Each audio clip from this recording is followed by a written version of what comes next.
রদ বদল আর কি হবে? থোর বড়ি খাড়া, খাড়া বড়ি থোর হবে।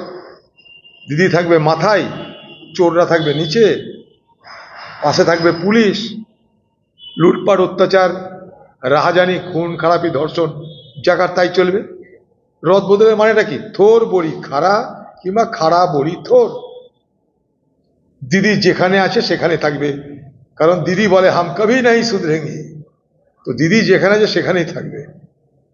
যা কিছু দেখবেন বাজারে দিদি শুরু করেছে, সব আগামী দিনে নির্বাচনকে মাথায় রেখে। এই যে রদ বদলের কথা বলছি, এগুলো মানেটা কি? যে দেখো পশ্চিমবঙ্গের মানুষ, তোমরা এত বিরক্ত হচ্ছ আমাদের চুরি চামারিতে, আমি সেটা মাথায় রেখে সব পরিবর্তন করে দিচ্ছি। এটা আরেকটা ঢপের কীর্তন হবে। বাংলাদেশ থেকে মৎস্যজীবীরা এলো, দিদি ঢোল বাজাতে লেগে গেল। মৎস্যজীবীদের কাপড় জামা দিয়ে দিদি ঢোল বাজাতে লেগে গেল। কিন্তু একবারও বাংলাদেশ সরকারের নিন্দা করে একটা কথা বলতে শুনেছেন? পশ্চিমবঙ্গের বিধানসভাতে তো একটা প্রস্তাব পারিত করতে পারত।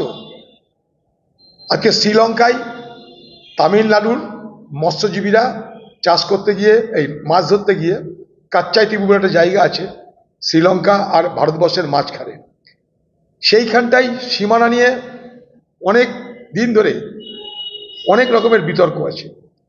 প্রচুর মৎস্যজীবীকে সেখানটায় গ্রেপ্তার করা হয়েছিল এর আগে, এখনো মাঝে মাঝে হয়। সেখানে তামিলনাড়ুর সরকার তারা কিন্তু মৎস্যজীবীদের ছাড়িয়ে আনে, নিজের ক্ষমতায় নয়, কেন্দ্র রাজ্য।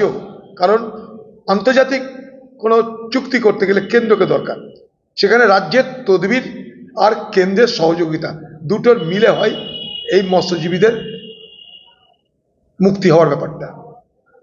সেখানে শ্রীলঙ্কা সরকারের বিরুদ্ধে তামিলনাড়ুর এমপিরা বহুত প্রতিবাদ করে আমরা দেখেছি পার্লামেন্টের মধ্যে। তো এখানে কি হলো? মেরেছে মেরেছে মেরেছে, তোমরা মার খেয়ে এসছো, তোমাদের আমি টাকা দিলাম, বাড়ি যাও এবার। কিন্তু তোমাদের মৎস্যজীবী হিসাবে অত রিস্ক নিতে হচ্ছে কেন?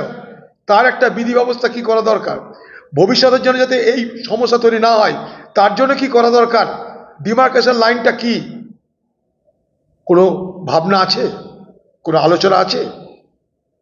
আমি আজকে শ্রীলঙ্কার সঙ্গে ইন্ডিয়ার কাচ্চাইতিবুর কথা বললাম কেন? ডিমার্কেশন, ওখানটায় বিভাজন আছে, সেটাকে সতর্ক থাকে সেখানকার মৎস্যজীবীরা। এখানে পশ্চিমবঙ্গ সরকার সে ভাবনা আছে কি? না মারলো, বাংলাদেশের সরকার মারলো। অবশ্যই সেটা আমাদের কাছে দুঃখের যন্ত্রণা, কারণ এই জিনিস ছিল না।